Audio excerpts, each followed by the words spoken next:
นี่สกทบ่ผ่านศาลกันเนาะตั้งนี้สกต F-90 เอาภาคหนามักภาคแล้วภาคได้ไหมแหกปากได้ไหมเอาว้าวได้ไหมใส่ทันทีใส่อีกทีเอกสารอ้างอิงใส่อันนั้นวิทยากรเจะเอิ้นอันนั้นวิทยากรหัวข้อคำอธิบายเป็นเลือกเลือกผู้สนอง หมุนหนองวิเศษปุ่นหนอ เลือกงเลือกหนองอ่านเพชรสมัยตัวอย่าง Enter ไปใส่จำนวนเงินใส่เลขบัญชีให้ถูกต้อง4040101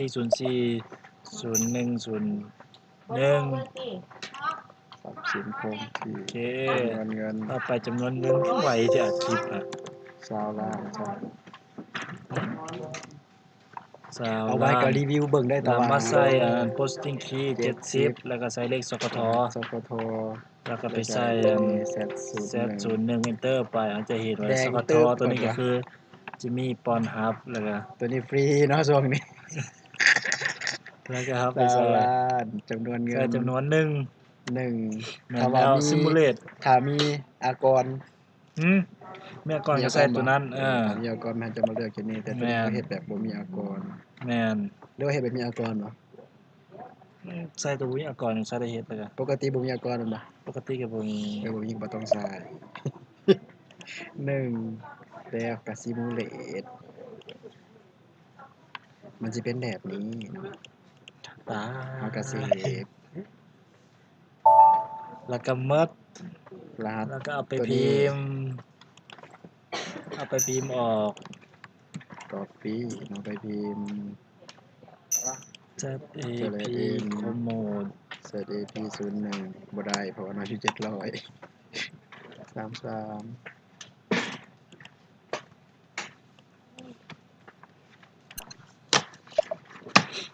จบ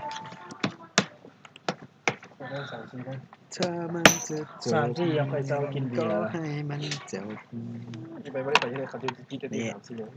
ตอนนี้มันตั้งนี่สกทแล้วบัดนี้จะไปสำระสอนให้สำระเลยเด้อ/n ZCM เอาขีด53แบตที่เบิดแต่ก็ยาก็ได้อยู่31เดือน12 31เดือน12 สารอ้างอิงหัวข้อ จ่าย จ่ายบลาบลาบลา เงินสกทยโสนะแปม เยี่ยมละ กินได้เอื้อมบ่คือบ่โตด ตดทั้งปาก โตดทางปากเลย มาเบิ่งเนาะรายการจีนนะ เท่าใดก่อน มื้อนั้นคือบ่ไปทำไมเนาะจอย โฆษณา เพราะตอนแรงเราบ่ไป นักหน่วงอีหยังกินแก้วเดียวหนึง process นี่ ไปเคลียร์เลย ปกติถ้ามีอันเดียวมันเท่ากับอันนี้ไปเลยแล้วก็เลยบ่ต้องไปกด3ขั้นตอนเนาะแต่เพื่อสำหรับผู้ที่บ่ฮู้เขาก็กดตัวนี้เนาะเรากดใส่นี้แล้วก็กดตัวนี้แล้วก็มากดตัวนี้คือเก่าแล้วก็ออกตัวนี้จะเป็น0เนาะตัวนี้ แล้วก็เซฟ แล้วก็ซิมูเลตก่อนนะพุ่นน่ะ แล้วก็เซฟ แล้วก็เซฟแล้วบัดนี้เราก็รหัสตัวนี้เนาะ ไปพิมพ์ ZAP01 ZCM โอ้ 22ตัวนี้มันขึ้นกับ CM เจ้า ZCM 22เนาะตรง33นะ2018ติ้งบ่ได้เพราะว่าแตกเลย หน้าแตก ต้องแล้วก็แล้วเนาะขั้นตอนนี่ก็ ขั้น คื ต อ อนการสำระเนาะ